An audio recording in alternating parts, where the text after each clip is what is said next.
Hello, KFC SuperCoaches. It's a teams podcast for round 24. The teams are in. There's a couple of little shocks in there. Rob Sutherland and Brandon Savage are on the panel today. Rob, I'll start with you. Biggest issue out of the teams for you? There's nothing really, Tom. Standard. Yeah. You're doing that silent treatment thing again?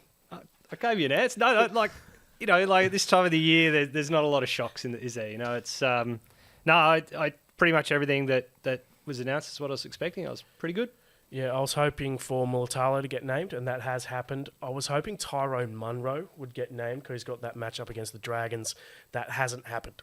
So that's probably the biggest news out of the teams. What are your thoughts? Not a lot from teams, but the number one traded in player last week, Chance Nickel-Klokstad. I got him in. I wasn't going to get him in, but I caved into the pressure, and yeah, I'm stuck with a lot of super coaches in the same position now. Yeah, CNK is going to get traded for me this week. He's out with concussion. Not sure what the Warriors have said about that, but given he's been knocked out a bunch of times this year, you'd think he could be set for a significant rest. They'll treat it like any other injury. As long as he's symptom-free, he'll play. I mean, that's the messages that are going to come out of the club. Send your questions through on Facebook or YouTube. We'll get to those in a sec. On to the winners from the teams. Tino for us, Mwale. Very popular this week. He's back from suspension. I personally don't see the point in spending money in the forward pack. I think you can make up more ground at centre wing or fullback or halfback or somewhere else. I agree, which is discomforting. But I would say about Tino that he's got such a good base and such an upside that he could be the forward that you would spend money on. He's a bit like a Fafita, right? And that he's a safe 65. He can go anywhere from there up to 120. So if I had lots of trades and lots of money and, like, say, Drinkwater sitting there and had the jewels to make it work, yeah, I could do it. I wouldn't be doing it if I have one trade left, but trades and money in the bank. And I think Tohu looks a bit busted, so I'd like that trade. Yeah, Tohu looks like he's about to break on every single hit-up, but then still scores tries and makes a million tackles. We've got a question from Jacob Thomas asking, is CNK a hold or a sell? Is Nickera a hold or a sell? And is Garrick a sell against the Panthers? Let's start with the final one in Garrick, who, when he moved to fullback, I was really hoping that it would bring out the best in him. It hasn't worked out like that. He's actually scored a lot worse there this year than he has at centre wing. I'm not selling, but I'm not playing. So I wouldn't play him this week. I don't think it's the matchup not to play him. But there's a couple of reasonable games still to come. So I'll be holding and playing him when the matchup's right. We've just been told that the stream is not working, so we'll be working on that now to try and get it fixed. On to the winners, other winners from the teams. Payne Haas, Reece Walsh, and all Broncos players. The coach has come out and said he's not going to rest any players. But, of course, they've got that bye next week, so they get an automatic rest anyway. But it is good news to know that Broncos players, if they're fit, will be playing every week from here until the end of the season, except for that bye.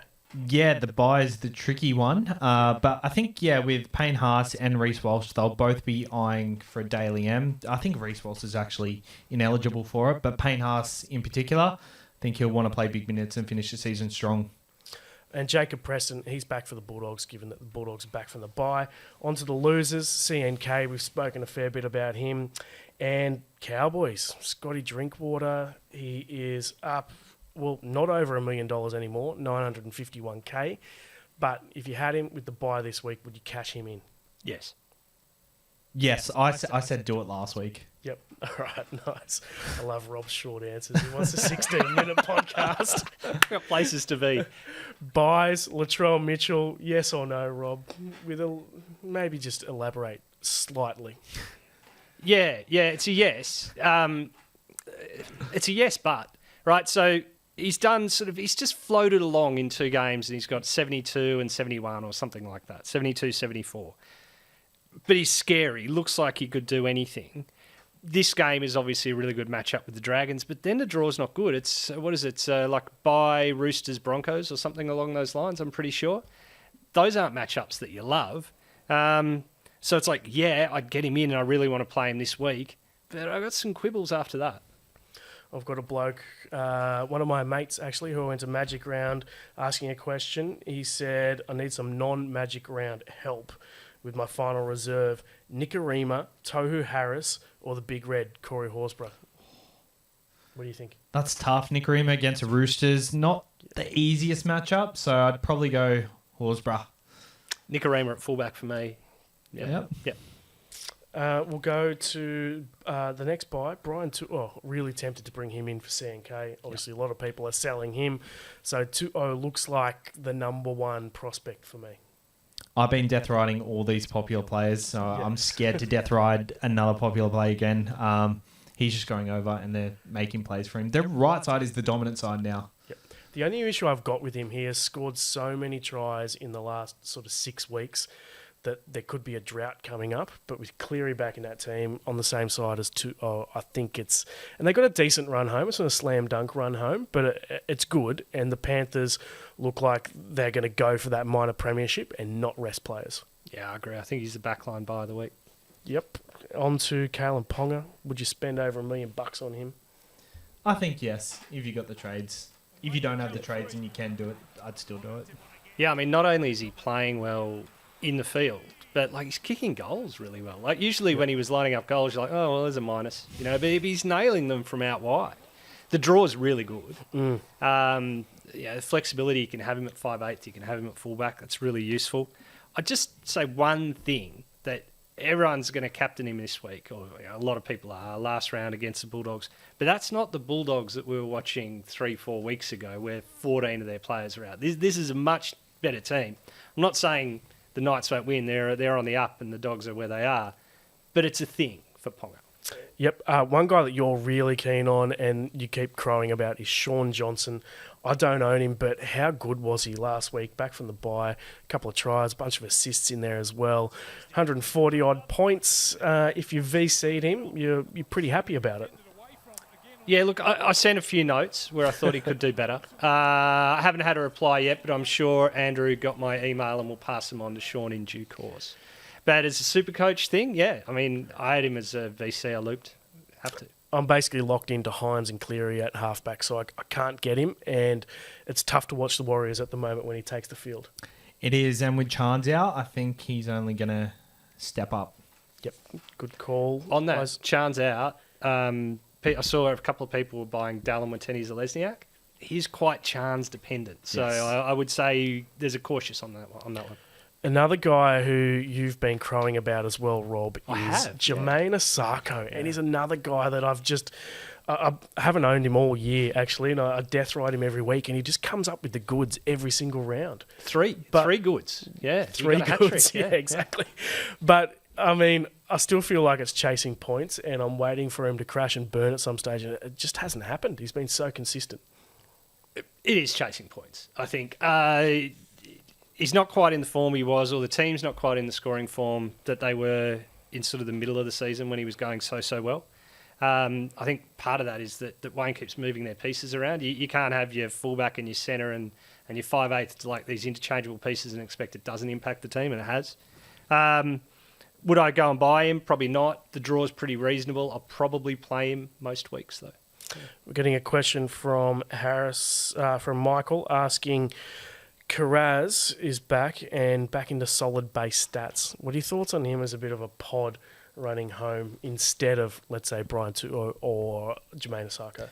I don't love him as a pod. If you got him, I'd be very happy playing him, but I don't think he has the ceiling as the other centre wings, and I think you got to chase that ceiling. Yeah, I think I tend to agree. The panel looks like a before and after shot of Sangster on the man shake. I'm not quite sure what that means. Oh, that sucks. That means I'm before.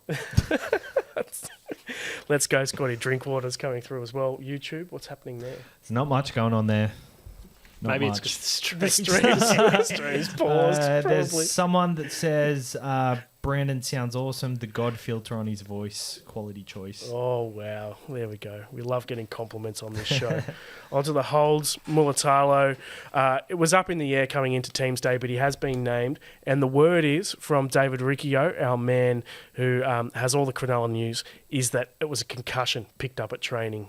And there was we originally thought it was a jaw injury, and I'm sure, there's probably some sort of a relation going on there. But 2 weeks out with that concussion, but back this week. I'm stunned that one of his teammates would want to punch Ronaldo out at some point. I reckon he would be both a tremendous teammate to have and a really annoying one. And also on the hold list, I've got Nico Hines because he does have that big matchup this week. But of course, Rob, you're death riding him from here. Yeah, I mean, he scored 100, which is great. And that's Nico Hines is Mr. Reliable 100 points, right? But SJ with 149 was better. I just need that one more week and it's paid off. But there's no shame in holding the guy who's the best scorer. I still think he's got the best score, doesn't he? In the the best average. Most points. Yeah, definitely got the best average. Yeah. Your thoughts on Hines as a hold? Oh, obviously holding. I feel like if you got these guys, there's no point going sideways to one another. Plays the Titans this week, which seems like a good matchup, but they've been showing some ticker, and he's never gone over 100 against them. Yeah, really? All right, that's a good stat. I was kind of thinking of him as a sneaky late captaincy choice if something went pear-shaped for my team, but that could sway me the other way. On the sell list, Mitchell Moses, I'll go to you, Savs. What's the story there? Oh, I was holding him for last week's matchup, and I was really hoping he'd score well, and I'd be able to go him to Hines. Hines scored too much. Moses scored too little. I can't do the trade. I can't do the trade. So I've got to hold Moses for the rest of the season. I might go to DCE in the last 2 weeks if I've still got the trade. Wow, that is actually devastating. Yeah, it's terrible. They got that bye coming up in 27 as well. John Bateman, I couldn't get on him, and I'm kind of happy that I didn't because recently the scores just haven't been there for him. Yeah, he's that dependable guy who was good for the middle of the year, but probably isn't one that you want to play at the end. It's a weird one that his runs were actually good last week, and that can be the defining point with Bateman because that's, if he's got the opportunity. But his defence, they just haven't been running at him. It's really weird. The Tigers, that side of the Tigers hasn't been doing the work, and he hasn't been going looking for it. We'll take some questions off Facebook. Alex Johnson outside Latrell, a decent shout. Did you sell? Yeah. I'll put this to you. My plan was to go Ramian to Dane Gagai last week, and I was getting a bit of Chan's FOMO, so the only way I could do it was sell Alex Johnston. And I've done that, and I think I'm okay with it still. St George have been all right. Yeah. I mean, almost won last week. We're still in contention for the spoon. I mean, a couple more losses, and we could definitely get the spoon. But I mean, we're showing a little bit of ticker. Bloody hell. We're clearly at the end of the season. St George have been all right. Talk about the thinnest of threads to be hanging on to. Let it go, man. Y is asking Billy Smith, Asako, or Tu'o in for CNK. Billy Smith's an interesting choice. He did have a blinder on the weekend. He did. I'd go Tupu if I was going to go one of those. He's coming into a bit of form. The Roosters are finishing reasonably, not well, but I'd probably go Tupes out of those. Anything? Sorry. Yeah, I'd go To'o, just because... Oh, was To'o on that list? Yeah, I think he was. You probably heard me say To'o as Tupu. Yeah, right, I was like, he's gone the Roosters. I like it. Yeah, no, To'o. Put it down, yeah. On to... Yeah, look, here he is, Brian To'o. Try-scoring beast at Doesn't the moment. Doesn't he look better without the headgear on? I mean, I know NRL physio would be upset because headgear does prevent you from getting... sort of, what's that, concussions? Lacerate. Oh, no, it doesn't. Yeah, no, it does. Yeah, NRL physio says it does. No, he's confused sometimes. About headgear. Yeah, he's all for it. He's going to be writing in saying there's misinformation floating around on the podcast. Has he been starting the game with the headgear and taking it off? I feel like he has. I'm not sure. I haven't seen that, no. I'm pretty sure there was one game where he did. Let's go through each game. I hope Rob and Savs have done their homework here. I know Rob absolutely hasn't. Yes. Yeah. So we're going to run through each of the games. At the Sea Eagles, they got the Panthers this weekend. It's at Four Pines Park. Sean Kepi is back into that team. And Ben Trbojevic starts with Tuolangi back to the bench. So that's an interesting move if you're still holding on to Ben Trbojevic as a cheapie from the start of the season. Who's the Supercoach player to talk about in this team? Sean Kepi. 100%. There is no Manly player more entertaining to watch than Sean Kepi in that he will commit at least 2 or 3 penalties and errors in a game And each time he will get up looking confused. He looks a little bit like this guy in the Goonies. You know, there's the evil character in the Goonies. Anyway, Sean Kepi is like the spitting image when he's looking sorry and confused after he gives away a penalty. I'll find it and I'll put it online. Yeah. You're showing your age there. Where are we? Ruben Garrick was the only other player that I've legitimate interest, but we've already mentioned I'm sitting him. Panthers. So no Isaac Tungo. He's not even in the squad at all, which means they're unchanged. Yeah, Dylan Edwards is the guy I like here. The last matchup versus the Sea Eagles, he scored 4 tries and scored 163. They've got the Titans and Parramatta coming up, and this week against Manly. I think he could replicate it, but he has looked a bit down lately, so maybe he'll come out and... He looks like he's playing broken to me. Yeah, he does. Yeah. Sharkies v the Titans. They got Mulatalo back at the Sharks. Tom Hazelton, unfortunately, he's my favourite player in the rugby league right now, is out with a concussion. What are your thoughts on the Sharkies? Who's standing out? Matt Moylan sitting there at 17. That's confusing interchange selection. Cameron McInnes is going great. That's all right, we'll wait. Yep. Cameron McInnes is going really well, playing sort of, he's close to 80 minutes. But he's not particularly exciting, but if you're looking for a dead set 65, 75 guy, he's there.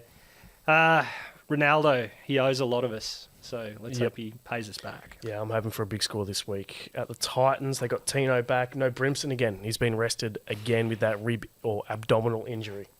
I like Jaden Campbell. Yeah? I like Jaden Campbell at fullback. He's also got the 5'8", but with the stack position, Philip Sammy, he's been going well. Yep. I like him. He has been killing it. At the Broncos, we've got Adam Reynolds back into that team. Of course, they've got the bye next round, so I wouldn't be surprised if he gets another rest this week. But he has been named. Jesse Arthur's out with a head knock. What's taking your fancy here? Patrick Carrigan, I believe, having not scored a try for about 4,000 games, he's now scored 2 in 2. Will he score 3 in 3? No, but people will buy him thinking he will. At the Eels, they've got Deja and Arcee as an interesting choice at centre. And unfortunately, my man Maddo is back to the bench after starting last week. Thoughts on this? I like Maddo back on the bench. I think just their middles need a bit of shoring up, but the Cardi Party is back. Yeah, it is indeed. Rabbitohs v the Dragons. Tom Burgess is out suspended. Jai Arrow in a bit of doubt with those back spasms from last week, and no Tyrone Munro, who was looking like a decent play this week against the Dragons. Who's standing out for you? Oh, this hurts me to say it. Really, I get no pleasure in other people's pain, but Alex Johnston. He's going to be running at Ravalawa, I believe, who is not known for his defensive reads. Try-scoring freak. Yeah, he scores a lot of tries. Yeah. He also does this sort of bolt in from the side without telling his centre that he's coming, and then just stands there looking confused as they go out the back of him and score a try. So, yeah, I think Alex Johnson. Very true. And it's in Cairns this game as well, which could be a factor with the heat. Dragons, they got Mollo. I'm not sure which one. One of the Mollos is out. Must be Frank Mollo is out. And Sully is back from a calf injury. And no Lomax. He's got a shoulder injury. Ooh. Well, that hurts Ravalawa, who has scored 145 twice in the last 4 weeks. Yeah, wow. And he's 630k. Wow. He's got a massive ceiling for someone in not a very good team. Every year you get a crappy winger, right? Goes on a run at the end of the year and starts the season priced at 680k. And people who are new to the game will go, oh, he's pretty good. Must put him in my team. And you're like, no! Anyway, remember that great Jack Reed season? Tigers v the Warriors. The Tigers have got Udakamano and Sean Blore back. Charlie Staines is out with a hamstring injury. Thoughts on the Tigers? Dead silence on this one. That's it. All right, you really need to get going, don't you? We're 3 minutes over. What do you want me to say about the Tigers? Nothing. And then on to the Warriors. CNK is obviously out, so they got the young gun in there at fullback. Anyone else? I think this does hurt Dallin. I think his ceiling is limited now without Chance in there. I'd be very happy if I was holding forward, if I held forward for this one. And I did for once. Nice. Something good. Roosters v the Dolphins. It's at Allianz Stadium, and they're back there after the World Cup. Dylan Napper is in for Nathan Brown. One send-off candidate replaced by another. One lunatic replaced by a bigger lunatic. Yeah. So that should be entertaining. I reckon we'll all enjoy 3 minutes of Dylan's madness. Outside of that, look, I think there's going to be a lot of points scored. I think the back five of the Roosters will score quite a lot. I think the Dolphins will score quite a lot. So I'm not expecting a dour game of football here. What do you think about people buying Joey Manu this week? He's pretty popular. He was good last week. He's busy. He's making a lot of runs. He's busting a lot of tackles. I wasn't big on him last week and I was wrong, so I'll double down because, you might as well be consistent. Yep. And I'll say no. He's certainly in my 17 this week. Dolphins, they got Ray Stone back from that hand injury, and Nikorima at fullback named there. What are your thoughts on this Dolphins side? Oh, Nikorima's been doing too good. Yeah. Still holding on to him, aren't you? Mm-hmm. Yeah, that's a good hold. Zarko, I wouldn't be buying him, but I like the matchup for Joey Manu on the other side with Valance defending at that left centre. Yeah, good call there. Onto the Storm, got Hughes and Coates back, so two of their rep stars back into that team, and Remus Smith is lurking in reserves too, so he could come back from that adductor injury. Thoughts on the Storm? Munster is the one that I'm expecting a big game from here. He hasn't clicked since Origin, not a really big one. I think this week he warms up, and the next 2 weeks, I can't remember the matchups for sure, but the Dragons are one of them, and there's another bad one in there. I'm expecting 100-plus games. I think this one he goes 75-plus. Yep. The Raiders, we got Sebastian Chris out for the regular season with a hamstring injury. Ethan Strange makes his debut as a centre, and early in the season he'd be a definite cheapie candidate, but probably not right now. Anyone else? That hurts, doesn't it? Nah, I don't like the Raiders' options. I reckon they'll fall out of the 8. I think really? the forwards, Tarpanay he's doing really well, so I'd love to be holding on to him, but other than that, even Horsburgh's kind of fallen off a little bit. Yep. Onto the Knights. Bradman Best out with a groin issue, which is a big blow for them, but they've still got Callum Ponga in that squad. Thoughts on this team? Look, I think Best out hurts Marzu. Best is so good at attracting an extra defender, and then sort of, they he either slips it away or the pass goes around him, but he's already drawn that guy in. As I said before, Ponga, it's an issue. I think he's a captaincy choice, but the Dogs are going to be better than gave him credit for. Gagai is the left field centre wing. People are going Toto. If you want to go something different from Toto, I'd consider Gagai. The draw's amazing. Yep, I don't mind that. And then finally, the Bulldogs. Luke Thompson is back. It's his first game of the year. Anything else standing out for you? The Bulldogs look a lot better this week than they did the last matchup versus the Knights. So high expectations of Ponga captainers should maybe just lower that expectation a little bit. We'll take some questions till the end of the show. Fanua, Blake or Tino? I'd be going Tino after 3 weeks on the Pine. Yeah. Would you go 2-0 or DWZ? I'd Brian 2-0 there. We've spoken about DWZ. What else we got? Do you have? Yeah, Spakakak on YouTube. Garrick, Sione Katoa or Ronaldo this week? Sione Katoa is playing extremely well. Who was the other one? Garrick or Ronaldo? Garrick, rule him out. Yeah, against Panthers. Yeah. I'd be tempted to play Sione Katoa this week, I reckon. Although Mulatalo could come back from injury and kill it. I like Mulatalo as a pod. What else have we got on YouTube? Ian Sapili, Robson to Grant. Oh, yeah. Why not? No question. One's on a bye, the other's the best hooker in the game. Oh, I'd get around that's true. Yeah. Johnson versus the Tigers as captain this week. What are your thoughts? I think there are better matchups. Yeah, Johnson against the Tigers. Oh, SJ. SJ. Yeah, sure. Yeah. I was looking at between he and Cleary for vice-captaincy choice. And Cleary plays in the first game against Manly. So I think Cleary is hands down the vice-captaincy choice, and I think Ponga is hands down the captaincy choice. I think it's quite for me, it's a straightforward week. Yeah, it is. And you've got Cleary playing in the first game of the round and Ponga playing in the last game. So it's pretty much a slam dunk option this week. That is it for our team's podcast, round 24. Big thanks to Rob. Big thanks to Savs. And we'll catch you for the Game Day podcast. That is 11 a.m. on Thursday. We'll see you then.